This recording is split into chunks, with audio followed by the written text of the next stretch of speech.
What's up, good people? Mark Holmes here, and as always, I want to say thank you all for watching, commenting, subscribing, and being part of the Joe Boo Sports Report. Without you guys, as well as you ladies, you know that this literally does not work. I hope you're having a great Taco Tuesday. The Cowboys have made their cuts down to the 80-man roster. No major surprises really on that. We talked about that in another video, and that's not why I'm actually here right now. I'm here because I'm actually feeling positive. Michael Gallop, you know, the Cowboys, one thing the Cowboys always do is they always are a little too optimistic as far as players' injuries. You know, they usually will go by the minimum day amount of time it takes to recover. To give you an example, you'll remember last year Gallimore hyperextended his elbow. And they told us that he'll probably miss about 3 games. Yeah. He played, I think, in 4 games for the season last year. Yeah, he missed like 12, 13 weeks. So much for that. With Michael Gallop, you know, they said there's a chance he could be ready to start the season. Yeah, that's not going to happen. Technically, if you go through the normal recovery time, minimum-wise, would actually put his recovery somewhere around early November.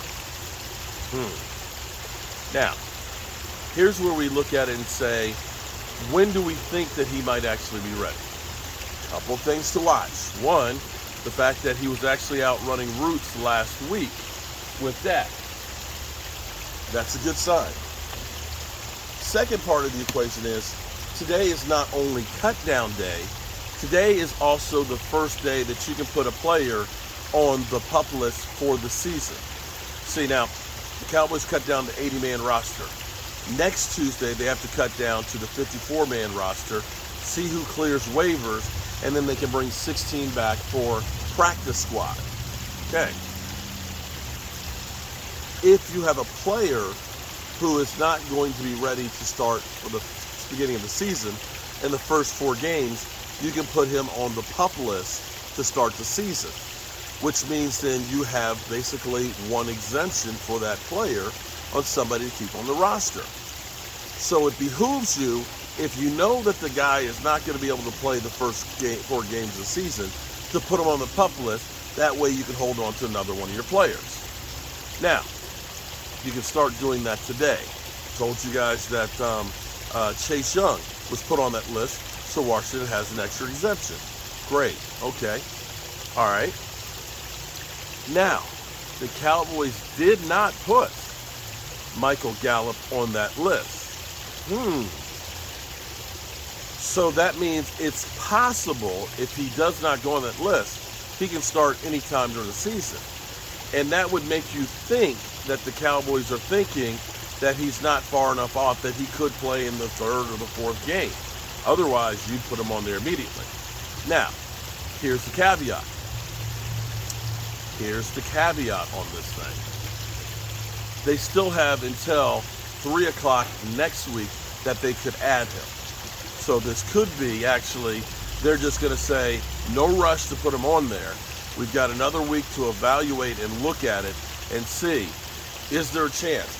How much progress is he making in the course of this week, you know, while they're rehabbing, you know, working with the doctors and the trainers and everything else, and say, is it conceivable that he could play, you know, at latest the first week in October? Because we have 3 games in September. But you have to say that this is a positive sign for Michael Gallup. Definitely a positive sign. So, there we go. Don't forget, tonight we have our League Number 1 draft tonight.